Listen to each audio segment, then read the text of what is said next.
काफी समय पुरानी बात है। एक बाबा अपने शिष्य के साथ जंगल से होकर जा रहे थे। तभी उनकी नजर डाकुओं पर पड़ी। बाबा ने डाकुओं को देखकर अपने शिष्य चूचू से कहा, ओह चूचू, आगे से तो डाकू आ गए हैं, ये हमें जिंदा नहीं छोड़ेंगे, अब क्या करें? इतने में डाकू बाबा के और उसके शिष्य के और भी पास में आ जाते हैं। हा हा हा, बुढ़े, तुम्हारे पास जो भी है वो निकाल दो। डाकू भाई, हमारे पास कोई रुपया पैसा नहीं है, हमें जाने दो। हा हा हा, तुम्हारे पास धन नहीं है? इन भोली बातों से और सादा भेष से तुम किसे धोखा दे रहे हो बाबा? मैं सब जानता हूँ कि तुम्हारे पास धन है, और अगर मान लो कि तुम्हारे पास धन नहीं भी है तो तुम्हारा ये शिष्य तो है ना, ये तुम्हारे घर जाकर धन ले आएगा। हा हा हा हा। डाकुओं ने बाबा को एक पेड़ से बांध दिया। फिर उनके सरदार ने बाबा के शिष्य से कहा, अब तू झटपट घर जाकर सोने की 1000 मुद्राएं ले आ, वरना तेरे गुरुजी को यहीं पर जला देंगे। चूचू डरते डरते बाबा के पास गया और बोला, बाबा, मैं जल्दी ही लौट आऊंगा, लेकिन आप इन डाकुओं को वो चमत्कारी मंत्र मत बताना। बाबा को एक ऐसा चमत्कारी मंत्र आता था, अगर उस मंत्र का शुभ मुहूर्त पर जाप किया जाए तो आसमान से रतन और स्वर्ण मुद्राएं बरसने लग जाती थी। डाकुओं के सरदार ने बाबा के शिष्य को धमकाते हुए कहा, ओए छोकरे, अब यहाँ से चलता बन और तुझसे जो कहा गया है वो कर, वरना हमसे बुरा कोई नहीं होगा। जी जी, मैं जल्दी ही वापस आ जाऊंगा, आप मेरे गुरुजी को कुछ मत करना, मैं जल्दी ही स्वर्ण मुद्राएं लेकर वापस आ जाऊंगा। इतना कहकर चूचू डाकुओं के सरदार के पास से चला जाता है। डाकू बाबा को कैद कर लेते हैं। बाबा को रात होने पर सर्दी लगती है। वो देखते हैं कि डाकू आग के पास बैठकर आग सेक रहे हैं। बाबा सोचते हैं, काश मैं भी आग सेक सकता तो मैं जिंदा बच जाता, लेकिन ये दुष्ट मुझे ऐसे ही पेड़ से बांधे रखेंगे जब तक कि मेरा शिष्य चूचू नहीं आ जाता। फिर बाबा ने आकाश की ओर देखा और सोचने लगे, अरे शुभ मुहूर्त, क्यों न मैं इन डाकुओं को चमत्कारी मंत्र के बारे में बता दूं और इस कैद से मुक्त हो जाऊं, तभी जिंदा बच पाऊंगा। लेकिन मेरे शिष्य ने तो। किंतु बाबा को अपने शिष्य की बात याद आती है जो उसने मंत्र ना बताने की कही थी। आखिर में बाबा सोचते हैं, ऐसा ज्ञान किस काम का जिसका समय पड़ने पर उपयोग भी ना हो पाए। अगर इस मंत्र का उपयोग करके मेरी जान बच जाती है तो इससे बढ़िया उपयोग इस मंत्र का भला क्या हो सकता है। चलो मैं बता ही देता हूँ। बाबा ने काफी सोच विचार करने के बाद डाकू के सरदार को अपने पास बुलाया और हिम्मत जुटाकर उससे कहा, डाकू भाई, मेरे पास आपके लिए एक बहुत ही बढ़िया चीज है जो आपके बहुत काम आएगी। जल्दी बोल, मेरे पास तेरी बकवास सुनने के लिए टाइम नहीं है। डाकू जी, अगर मैं रत्नों की वर्षा कर दूं, धन की वर्षा कर दूं, तो क्या तुम मुझे छोड़ दोगे? रत्नों की वर्षा? हा हा हा, क्यों मजाक कर रहे हो बाबा? तुम्हें छूटने का और कोई बहाना नहीं मिला जो तुम मुझे ऐसे बहका रहे हो?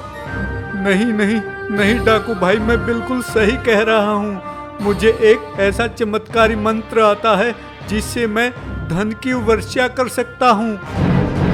बाबा ने डाकू के सरदार को अपने चमत्कारी मंत्र के बारे में बताया, लेकिन डाकू के सरदार को बाबा पर विश्वास नहीं हो रहा था। पर फिर डाकू के सरदार ने सोचा बाबा कह तो ठीक ही रहे हैं। मान लो अगर इनके पास कोई मंत्र नहीं भी हुआ तो कैद में तो मेरे पास ही रहेंगे ना। और वैसे भी अब तो इनका शिष्य 1000 सोने की मुद्राएं लेकर आता ही होगा।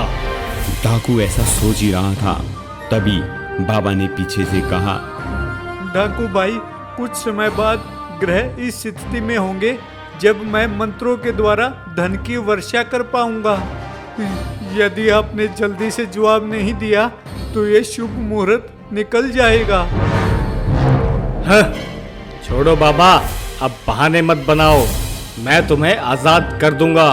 तुम ऐसा करो, अपने मंत्रों को शुरू करो।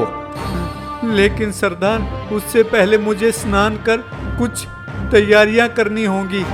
हाँ ठीक है, लेकिन याद रहे अगर तुमने कोई भी चालाकी दिखाने की कोशिश की तो अपनी जान से हाथ धो बैठोगे। डाकुओं के सरदार ने बाबा को धमकाया। कुछ देर बाद बंधन मुक्त होने पर बाबा स्नान आदि से निवृत्त होकर मंत्र जाप करने की तैयारी करने लगे। करीब आधा घंटे के बाद बाबा ने पूजा समाप्त की और अगले ही क्षण रत्नों की वर्षा होने लगी। सरदार, ये तो मजा आ गया। चारों तरफ से धन की वर्षा हो रही है। अब तो हम माला माल हो जाएंगे। सरदार, मजा आ गया। साथियों, ऐसा करो, इस सारे सोने को इकट्ठा करके एक बक्से में डाल लो। एक भी रतन बचना नहीं चाहिए।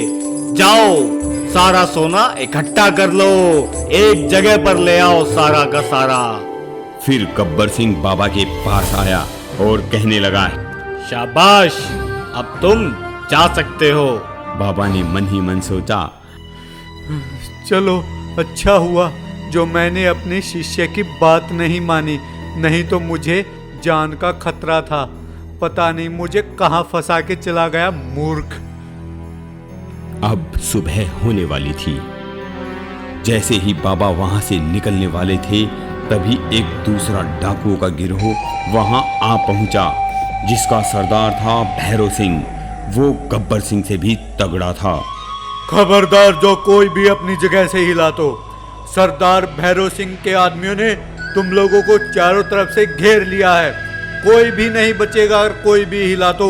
गब्बर सिंह ने भैरव सिंह से पूछा, ठहरो भैरव सिंह, पहले तुम ये बताओ कि तुम ये कर क्यों रहे हो? ये भी कोई पूछने की बात है?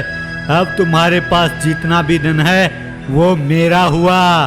तभी गब्बर सिंह कहता है, हा, बस इतनी सी बात है भैरव सिंह? फिर तो तुम्हें इन बाबा जी को अपने काबू में करना चाहिए, क्योंकि अंडों के लिए मुर्गी को नहीं काटा जाता बल्कि उसे पाला जाता है। हा। अबे चुप! अगर और मजाक किया तो इस पेड़ पर उल्टे लटकते नजर आओगे। भला ये पोंगा बाबा मेरे किस काम का? अरे नहीं भैरव सिंह, ये बाबा बहुत ही गुणवान है। इन्हें एक ऐसा मंत्र आता है जिससे आसमान से हीरे और मोती बरसते हैं। हमें ये सारा धन इन्हीं की बदौलत तो मिला है।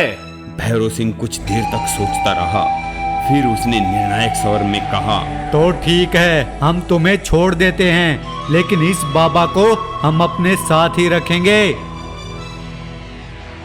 ऐसा कहते हुए गब्बर सिंह सारा धन लेकर वहां से चला जाता है।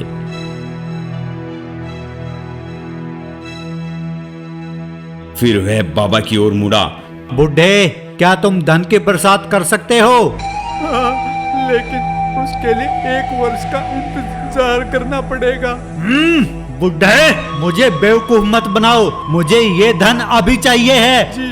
जी सरदार, मुझे माफ कर दीजिए, लेकिन अब मैं धन की वर्षा नहीं कर पाऊंगा, क्योंकि यह मंत्र सिर्फ एक विशेष मुहूर्त पर ही काम करता है, जो कि अब 1 वर्ष बाद ही आएगा। बाबा ने दयनीय स्वर में भैरव सिंह से कहा। यह सुनकर भैरव सिंह का पारा 7वें आसमान पर जा पहुंचा। झूठे ढोंगी, अब तुम मेरे हाथों से नहीं बचोगे। उसने जैसे ही पंडित जी को मारने की कोशिश की, तभी पंडित जी रोने लगे, चीखने लगे और बोले, भगवान के लिए मेरा विश्वास कीजिए, यह सिर्फ एक विशेष मुहूर्त में ही हो सकता है, नहीं तो मैं आपके लिए भी धन की वर्षा करवा देता।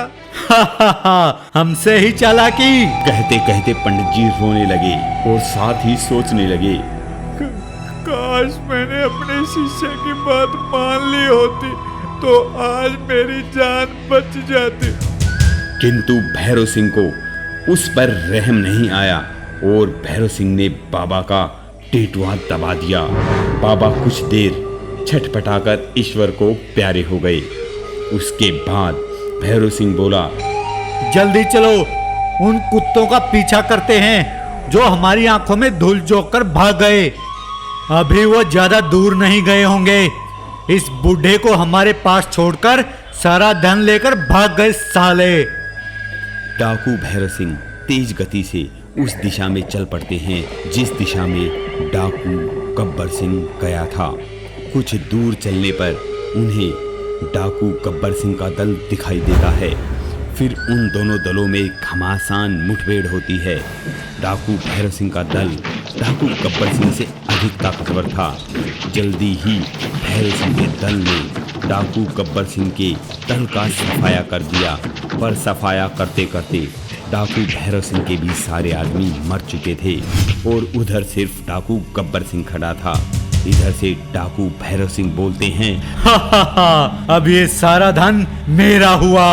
ये सुनकर डाकू गब्बर सिंह भी बोला, भैरव सिंह, मैं तुझे ये रतन ऐसे ही नहीं ले जाने दूंगा। इसके लिए तुझे मुझसे लड़ना पड़ेगा। अबे छुछंदर, तुमसे लड़ना कौन सी बड़ी बात है। देखो भैरव सिंह, अब तुम्हारा सारा दल मारा जा चुका है और मेरे भी सारे आदमी खत्म हो गए हैं। अब हमारा लड़ने से कोई फायदा नहीं। बेहतर यही होगा कि अब हम इस माल को आधा आधा बांट लें। गब्बर सिंह और भैरव सिंह दोनों की आपस में सलाह हो गई। भैरव सिंह कुछ देर तक सोचता रहा, फिर दोनों ने आपस में मित्रता करने का संकल्प लिया और खजाने को एक पेड़ के तने के पास छुपा दिया। तभी डाकू भैरव सिंह कहता है, अरे दोस्त, मुझे बहुत भूख लगी है, चलो कुछ खा लेते हैं। इतने बड़े खजाने की रक्षा के लिए हम दोनों में से किसी एक को तो यहाँ पर रहना ही चाहिए। तो ठीक है, तुम खाना लेकर आओ, मैं यहीं रुकूंगा, जल्दी आना। गब्बर सिंह भोजन पानी की व्यवस्था करने चला गया। अब भैरव सिंह अकेला रह गया। उसने सोचा, क्यों ना मैं गब्बर सिंह को मारकर इस खजाने का अकेला ही मालिक बन जाऊं। फिर वह एक चट्टान के पीछे छिपकर बैठ गया। अब जैसे ही गब्बर सिंह आएगा मैं उसे मार दूंगा और फिर सारा खजाना मेरा, मैं सारे खजाने का मालिक होऊंगा। उधर गब्बर सिंह भोजन सामग्री लेकर वापस आ रहा था। रास्ते में उसने सोचा, पहले मैं अपना पेट भर लेता हूँ, उसके बाद जो खाना बचेगा वो मैं अपने दोस्त के लिए ले जाऊंगा। और वैसे भी वो मेरा किस बात का दोस्त हुआ, मैं उसके साथ अपनी दोस्ती हरगिज नहीं रखूंगा, चाहे वो खजाने के मामले में हो या खाने के मामले में। उसको तो मैं अपने रास्ते से हटाकर ही रहूंगा। ऐसा सोचकर फिर क्या था, डाकू गब्बर सिंह ने बचे हुए भोजन में जहर मिला दिया और मंजिल की ओर चल दिया। जैसे ही गब्बर सिंह वहां पहुंचा, तभी भैरव सिंह ने पीछे से आकर वार कर दिया। एक ही वार में गब्बर सिंह ढेर हो गया।